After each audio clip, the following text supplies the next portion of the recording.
Sa nakaraan nating kwento ay natapos tayo kung saan binalak pa sanang subukang umatake ng Wolverine sa ating bida na labis na naghihina, subalit agad itong pinigilan ni Miss Ape sa pamamagitan ng isang direktang malakas na bayo sa Wolverine, at nang tuluyan na ngang tumama ang atake ni Miss Ape sa lupa ay nagdulot ito ng malakas na pagsabog.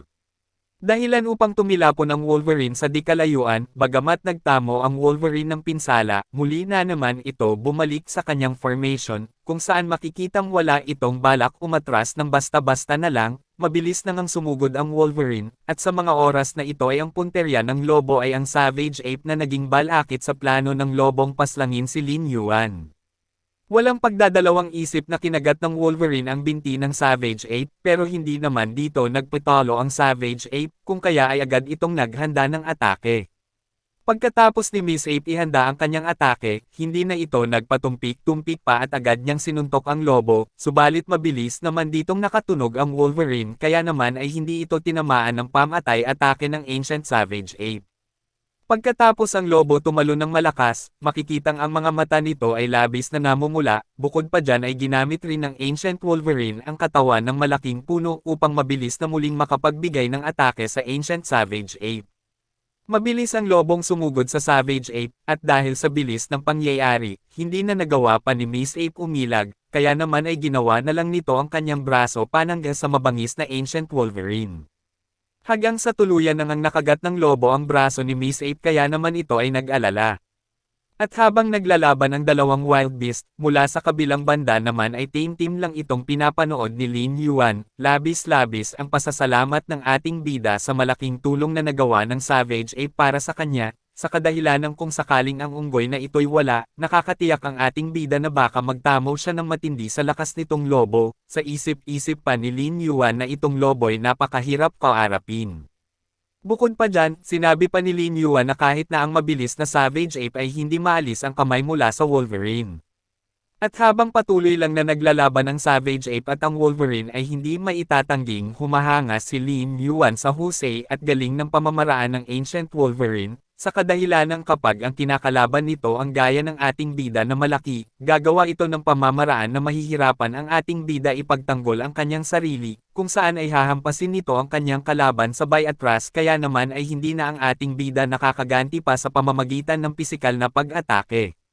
Samantala namang sa kasalukuyan na kinakalaban ng Wolverine na Savage Ape ay hindi nito binibitawan kung saan ay parang naglalaro lang ito. At habang abala ang ating bida sa panunood sa dalawang nilalang ay bigla itong may kakaibang napansin, mabilis ng ating bida nilingon ang mga Spiny Jackal na isa-isa nang nagsisipag-alisan, tangkang-taka si Lin Yuan kung ano ang ginagawa ng mga Spiny Jackal, dahil ang mga ito'y mga nagsipag-alisan na sa pamamagitan ng pagtatago sa mga puno, kaya naman ay napapatanong na lang si Lin Yuan kung ang nagaganap na laban sa pagitan ng dalawang nilalang ay mayroon na senyales na may mananalo, kung kaya ang mga Spiny Jackal ay nagsisipag-atrasan na, kaya naman ay muli na naman ni Lin Yuan pinuri ang katalinuhan ng Wolverine. Bumalik ang eksena sa paglalaban ng dalawang malakas na nilalang, at sa kasalukuyan ay hindi pa rin ng Savage Ape magawang alisin ang Wolverine sa kanyang braso, at dahil sa sobrang tindi ng pagkapit ng Wolverine ay puwersahan na itong tinanggal ng Savage Ape sa pamamagitan ng isang direktang malakas na atake patungo sa mukha ng nilalang. At nang tatama na ang suntok ni Miss Ape sa lobo ay mabilis ang Wolverine ditong umiwas kaya naman ay tuluyan na ngang natanggal ng Savage Ape ang mabangis na lobo sa kanyang mga kamay. Subalit kasabay din ang Wolverine nang ito'y nakabitaw na ay agad itong mabilis na tumakbo patungo sa hinang-hina pa rin na si Lin Yuan, walang pagdadalawang isip ng Wolverine ibinuka ang kanyang pangil upang kagatin ang walang kalaban-laban na ating bida. At nang akmang malapit na sanang sagpangin ng nilalang ang ating bida, may mabilis na nilalang ang agad na dumating upang patigilan ang binabalak ng lobo.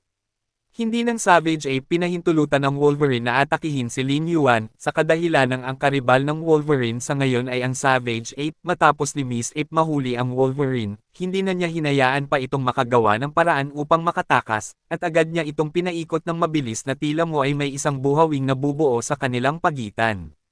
Sabay agad ni Miss Ape ibinalibag ang Wolverine sa puno ng malakas, kaya naman ang mga buto ng Wolverine ay halos magkabali-bali sa lakas ng pagtama. Hanggang sa pati rin ang tinamaan ng Wolverine na puno ay tuluyang nabali. Labis ang pinsalang natamo ng lobo sa kamay ng Savage Ape kaya naman ay hindi na nito nagawa pang gumanti, samantala namang si Lin Yuan nang masaksihan ang pangyayari ay napansin na may iniisip ang Wolverine kaya naman ay nagtataka ang ating bida kung ano ang nasa isip ng nilalang na ito. Bukod pa dyan ay nagtataka rin ang ating bida kung bakit patuloy lang ng lobo siyang inaatake, kahit na labis-labis itong nagtamo ng matinding pinsala, bukod pa dyan ay ito'y walang binatbat pagdating lang sa paramihan ng bilang, kahit na ang blade ng nilalang ay nasa kamay ng ating bida, maya-maya lang ay napagtanto ni Lin Yuan ang sandata ng lobo, kaya naman ay nalaman niyang labis na mahalaga para sa Wolverine ang sandata nito, kaya naman ay halos hindi nito kayang iwanan ang blade sa ating bida. Seryosong pinagmasdan ni Lin Yuan ang Wolverine sabay napatanong ito sa kanyang isip kung ano ang klaseng nilalang ito, sa kadahilanang parang isang tao ito kung mag-isip at higit sa lahat, napakahirap para kay Miss Ape itong talunin. Sa muling pag-atake ng Savage Ape sa Wolverine ay muli na naman itong hindi tumama dahil sa bilis ng lobo muling nakabawi ng lakas, pagkailag ng nilalang ay agad nitong inatake si Miss Ape. Ang ating bida na ayaw ng mas lalo lang lumala ang laban ay napagpasyahan na niyang itigil ang kanilang paglalaban na parang isang digmaan sa pagitan ng mga tao. Malakas ni Lin Yuan pinagsabihan ang dalawang nilalang na tumigil upang ang mga ito ay huminto na sa paglalaban. Sabay mahinahon ni Lin Yuan kinausap ang Wolverine, kung saan ay sa una ay tinanong ng ating bida ang lobo kung naiintindihan nito ang kanyang sinasabi. Sabay hiningi niya ang pagsang-ayon nito ng isang negosasyon sa kanilang pagitan, subalit pinatigit si Lin Yuan ng Savage Ape na makisali sa kanilang laban dahil gustong-gusto niya itong durugin.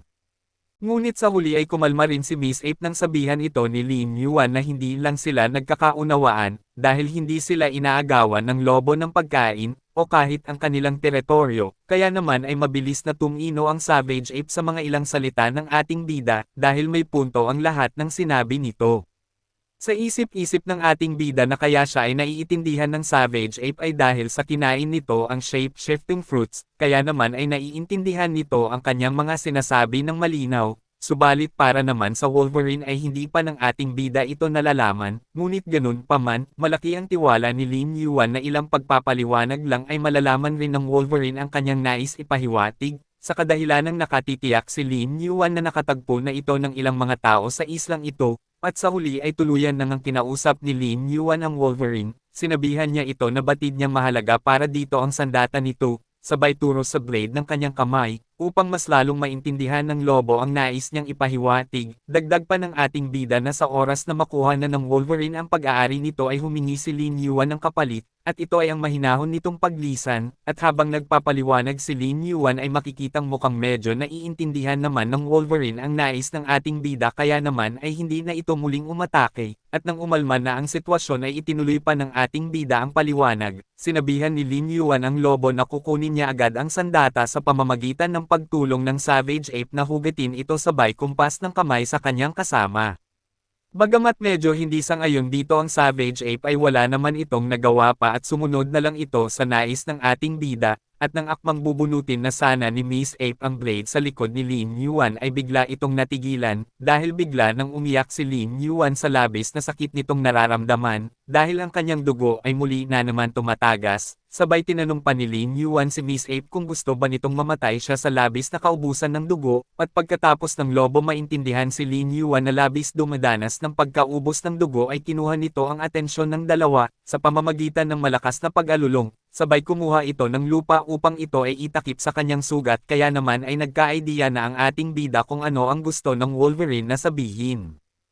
Hindi ni Lin Yuan akalaing hindi niya maisip na sa pamamagitan ng lupa ay makakaya nitong pahintuan ang pagdurugo ng isang sugat, kaya naman ay nakumpirma na ni Lin Yuan na namuhay na ang Wolverine kasama ang mga tao sa nakaraan. Agad na kumuha ang ating bida ng lupa sabay sinabihan niya ang Savage Ape na pati ito'y kumuha rin ng lupa, sabay sinabihan ito ng ating bida na itakip ang lupa sa kanyang sugat. At dahil sa pangyayari ay tuluyan nang binunot ng Savage Ape ang sandata sa katawan ni Lin Yuan, pagkatapos nitong bunutin ang blade ay agad rin itong iihinanda ni Miss Ape upang ibigay sa Wolverine, At bago ni Lin Yuan tuluyang maibalik ang sandata ay ipinaalala ni Lin Yuan ang kanilang napagkasunduang pangako, sabay bato ni Miss Ape ang sandata sa tabi ng Wolverine, at dahil sa may kaisipan nga ito ng parang tao ay hindi na nga ito tumutol pa sa kanilang kasunduan at tuyan na nga itong naglakad paalis.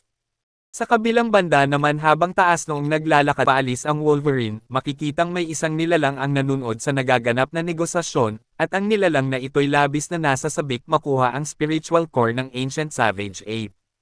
Bumalik ang eksena kung saan, sa kasalukuyan ay nang mahugat ang sandata na nakasaksak kay Lin Yuan ay labis-labis itong nanghina, at kahit nakitang-kita na ni Miss Ape na hindi maayos ang kalagayan ni Lin Yuan ay nagawa pa nitong tanungin ang si Lin Yuan kung ayos lang ito, kaya naman ay tinanong ni Lin Yuan si Miss Ape kung papaano siya magiging maayos, sabay tanong kay Miss Ape kung hindi ba nito nakikita ang kanyang tiyan. Subalit imbis na gamutin, kumuha pa ito ng lupa na puro naglalaman ng bulati, sabay tanong sa ating bida kung kailangan ba niya lagyan ng lupa ang tiyan nito. Sa kabilang banda naman ay labi si Lin Yuan ditong nangdiri, sa kadahilan ng grabe ito maghahanap ng lupa dahil pinili pa nitong ilagay ang lupa na may maraming bulati. Kaya naman ay sa takot ni Lin Yuan na baka mas lalo pa niyang ikalala ang gagawin nito ay agad niya itong pinigilan, sabay sinabihan niya itong nagugutom lang siya kaya naman ay pinakiusapan ni Lin Yuan si Miss Ape na ito'y maghanap ng kanilang makakain dahil kailangan lang niya magkaroon ng lakas. Ang Savage Ape na labis na nag-aalala para sa kalagayan ni Lin Yuan ay hindi na nagpatumpik-tumpik pa at agad itong kumaripes ng takbo, upang agad na maghanap ng mga nilalang na makakain. Maya-maya lang, mabilis ang Savage Ape nakabalik na may dalang maraming nilalang, kung saan ay may dala itong isang giant sloths, at isang spiny jackal na tila mo ay pinagpapawisan na parang hindi pa ito tuluyang patay, ganun pa man, kahit na hindi pa ito tuluyang patay ay pinagpatuloy pa rin ito ang pagpapanggap, at sa kasalukuyan ay may hawak ng isang mahabang stick si Miss Ape na tila mo ay mayroon itong isang masamang balak sa lobo. Maya-maya lang ay tuluyan na ngang ipinasak ni Miss Ape ang dala nitong stick sa puwet ng spiny jackal kaya naman halos hindi na maipinta ang mukha ng spiny jackal sa labis-labis na sakit sa kamay ng walang awang Savage Ape. Samantala namang ang ating bida na makita ang ginawa ng kanyang kasamahan ay napatakip na lang ito ng kanyang mata sa padalos-dalos na pagkilos ng Savage Ape, hindi ni Lin Yuan inasahang buhay pa pala ang spiny jackal kaya naman ay naawa ito para sa nangyari sa lobo. At nang tuluyan nang nailubog ng Savage Ape ang malaking kahoy sa spiny jackal ay sinabihan ito ni Lin Yuan na hindi na nito kailangan itong paikutin, at hayaan na lang ni Miss Ape itong maihaw ng ilang sandali. Sabay sinabihan pa ng ating bida si Miss Ape na ayos na yung isang lobo na kanilang iniihaw kaya naman inutusan ni Lin Yuan si Miss Ape na ito'y paikutin na nito, dahil baka ito ay masunog, ngunit maya-maya lang ay pumalpak ang Savage Ape sa paghawak sa malapit ng maluto ang kanilang inihaw, kung saan ay direktang nitong hinawakan ang inihaw na spiny jackal kaya naman ay nakatanggap ito ng isang batok mula sa ating bida.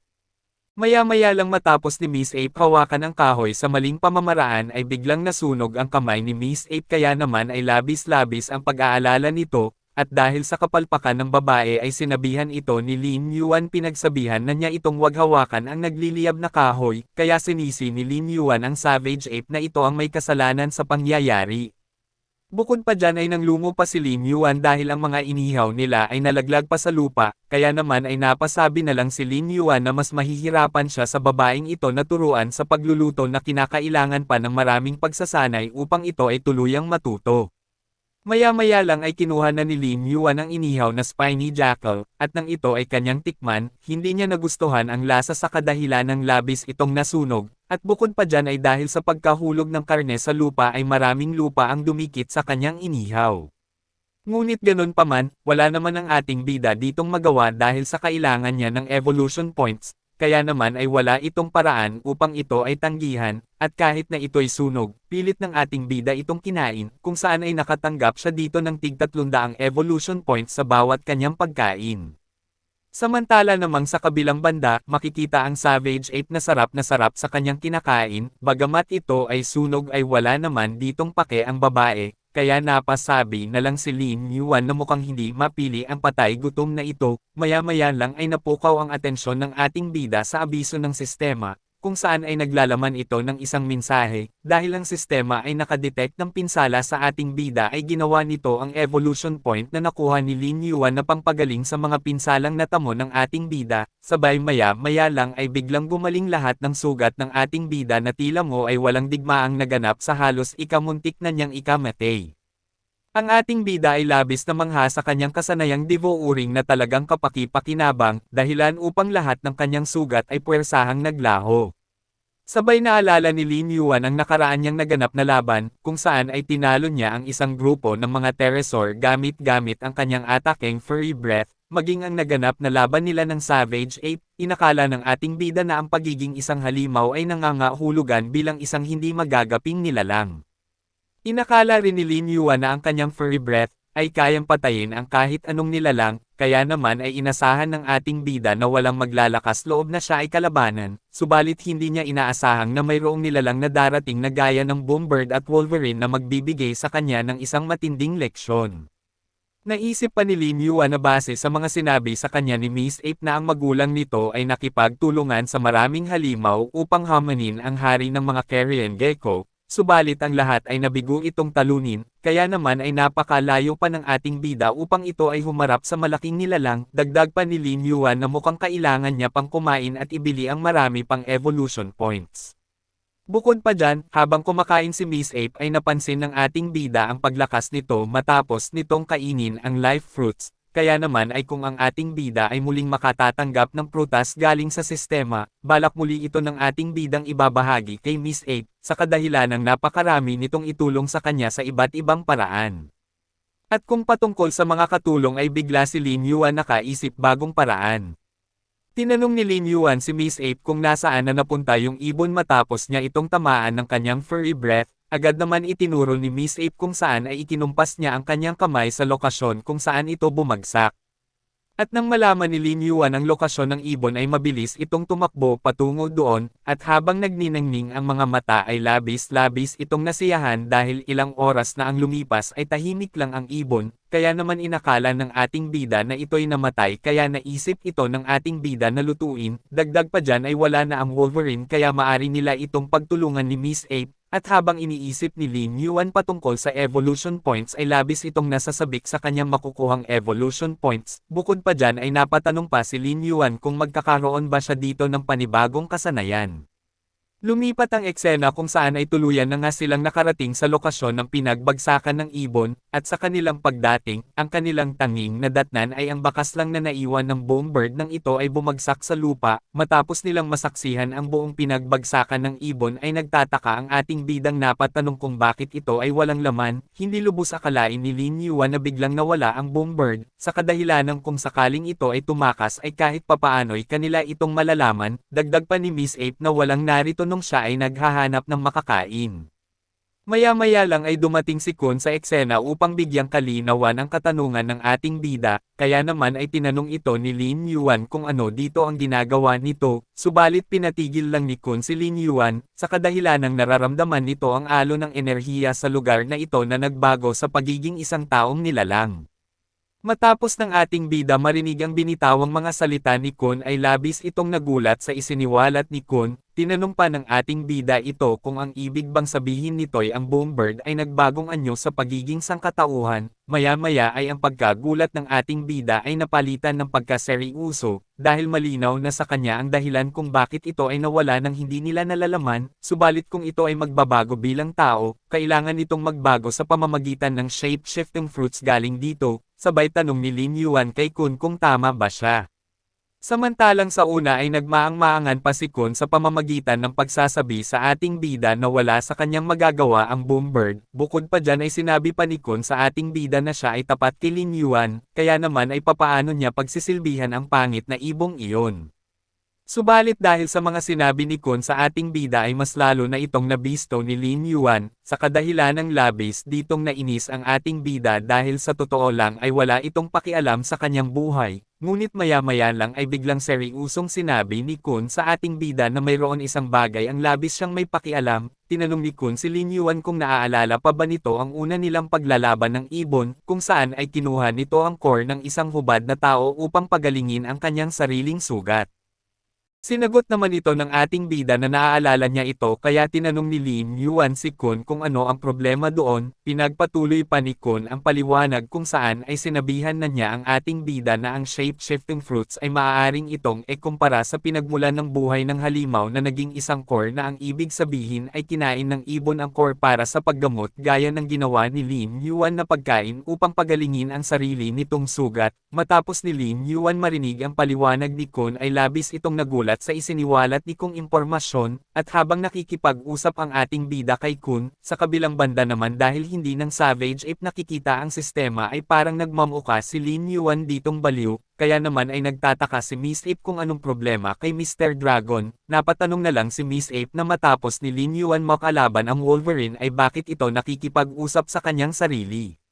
Bumalik ang eksena kung saan ay nag-uusap ang ating bida at si Kun patungkol sa Boombird. Tinanong ni Lin Yuan si Kun kung may paraan ba itong pagalingin ang sariling sugat ay kung kaya din ba nitong magpataas ng sariling antas. At sa tanong ng ating bida ay hindi pa naman masyado dito si Kun sigurado, sabay direktang sinabi ni Kun sa ating bida na maari nito ang ibon patayin upang itong ay kanyang masuri, nang sa gayon ay malaman nila ang kasagutan. Ngunit nagalit naman dito si Lin Yuan, kung saan ay pasigaw niyang sinabi kay Kun na hindi siya dito siguradong makakaya niya itong patayin, kahit ilang beses na itong tinamaan ng kanyang furry breath ay hindi man lang ito gumana. Ngunit may panunokso ni Kun sinabi kay Lin Yuan na hindi niya kailangan ang buo nitong katawan dahil isang pirasong balat lang nito ay sapat na, dahil kailangan lang niya ng susuriin. At dahil sa napakahirap ang hinihingi ni Kun ay wala na si Lin Yuan ditong pakialam, sabay sabi kay Kun na ito na lang ang gumawa, dahil siya ay abala pa. Dagdag pa ni Lin Yuan na buo na ang kanyang pasya na mananatili muna ito sa kanyang lugar hanggang maabot niya ang kinakailangan na laki. Agad na inakit ni Lin Yuan si Miss Ape na tumayo upang sundan siya pabalik sa kanyang lugar. Sa dahil walang halimaw sa lungga ng Savage Ape upang kainin, ay inakit na lang ng ating bida ito sa kanyang teritoryo upang dito sila ay mamuhay.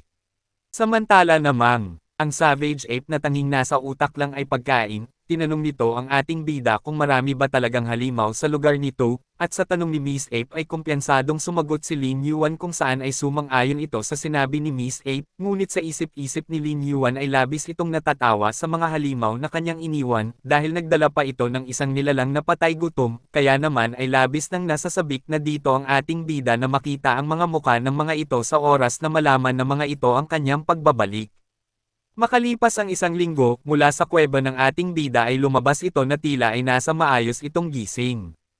At sa paglabas ng ating bida ay nakita niya ang dalawa niyang kaibigan, kung saan ay naghahanda na si Miss Ape upang ihawin ang kanyang mga nilalang na hinuli, kaya naman ay pinuri ito ng ating bida dahil mayroon na itong ihinandang pagkain, samantala namang ang kanyang maliit na kaibigan na si Little Orange ay tumulong sa pagtatambak ng kahoy kaya masayang pinuri din ito ni Lin Yuan.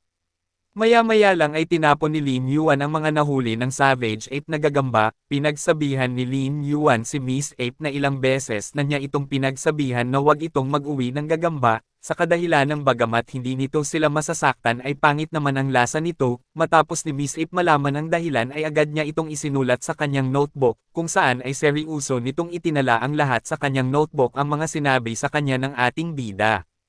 Pagkatapos ni Lin Yuan payuhan si Miss Ape ay nag-relax muna ito habang iniintay matapos maluto ni Miss Ape ang mga spiny jackal na tila mo ang babae ay mayroon pa itong sangkap na ihinalo sa kanyang niluluto. At habang nagpapahinga si Lin Yuan ay naisip niya na turuan ang Savage Ape kung papaano gumawa ng apoy, nang sa gayon ay wala na siyang gagawin pa kundi ay sa araw-araw ang kailangan lang gawin niya ang ibuka ang kanyang bunganga upang kumain, pagkatapos ay mag-check-in at magintay sa pagtaas ng kanyang antas, kaya naman ay masaya si Lin Yuan sa bago niyang pamumuhay. Tinawag ni Lin Yuan ang system upang mag-check-in, at sa ginawa ng ating bida ay mabilis ang sistema ditong tumugon, kung saan ay ang kasalukuyang lokasyon ng ating bida ay sa Misty Forest, at dahil sa ginawa ni Lin Yuan ay nabigyan ito ng isang A-rank skills bilang rewards na kung saan ay tinatawag ito bilang Dragon Roar. Ang kakayahan ng skills na ito ay may kakayahang bigyan ng mga kasamahan nito ng kapangyarihan, samantala namang ang epekto nito sa kalaban ay nagdudulot ito ng pagkahilo at ang kanilang paggalaw ay babagal. Si Lin Yuan na 20 araw na nitong hinihintay ang pagkakataon ito ay labis-labis na sobrang saya ang nadarama, dahil sa wakas ay nakakuha rin ito ng panibagong skills. Habang sa kabilang banda naman, Sa puso ni Lin Yuan ay tuwang-tuwa dahil natupad na rin ito ang nais ng kanyang ama na ito ay maging isang hindi mapapantayang nilalang, at habang nagdidiwang pa si Lin Yuan sa kanyang bagong skills na natanggap ay bigla na lang lumabas si Kun, sabay binati nito ang ating bida dahil nag-check-in ito sa Abyss Island area sa loob ng 30 na araw kaya naman ay nakatanggap ito ng isang package bilang gantimpala. Ang ating bida na labis na sabik itong malaman ay agad nitong tinanong si Kun kung ano ang laman nito kung mas maganda ito sa kanyang nakuhang kakayahan na isang A-rank skills.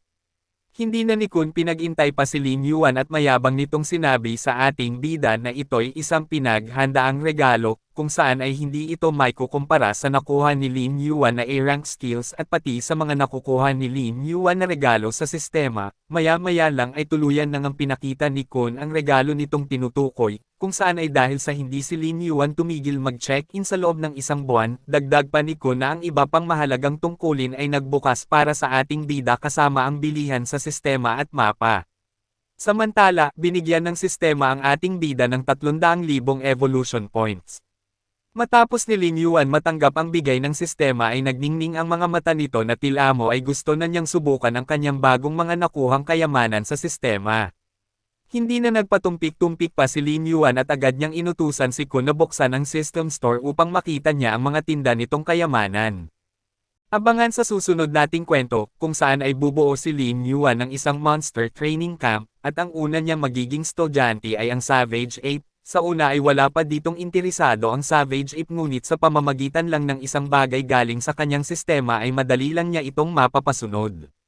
Kaya naman kung nagustuhan mo ang ating kwento ay mag-like, comment, at huwag mo na rin kalimotang i-open ang iyong notification bell pagkatapos mong mag-subscribe.